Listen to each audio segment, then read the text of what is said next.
gaarigii goox badaayo garirba laga waayay golfada hoose intuu goodkii dhamaaday birihiisi gaarka haya boloshi ka qotay ciyaalku gurtaan ama mid gaboobo guri ku rabaalsan alnafoora dib bay gadiid uga dhigaysaa gaadiidkii burburay ama buurka gudoomay geerash lagala quustay haddaanay maskaxdaada galin dib baa loo gaggamaya oo looga dhigaya socodka orodka mid gooraya naga gudoon oo degdeg ula gaadh shirkadda alnafoora alaylehe gaadhigaygii burburay miyaanu kan barooga ahayn alaylehe shirkadda alnafoora hore ayay u tallaabsatay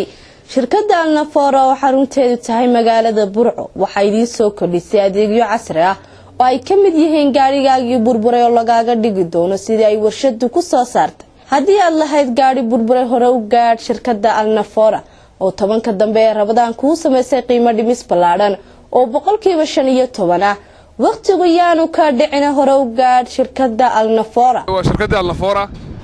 maanta waxaanu shaacideynaa adeegeen hore u shaacinay ee ahaa dib u habaynta baabuurta bil Ramadaan dhamaadkeed 10ka cisho awgeed Ramadaan ka hadhay macaamiisheedu waxaanu jeclaysanay inaan u sameeyno 15% discount 15 discount wixii faahfaahin ah dheeraadana inta waxaad kala xidhiidhaa lambarada shaashada kaaga muuqda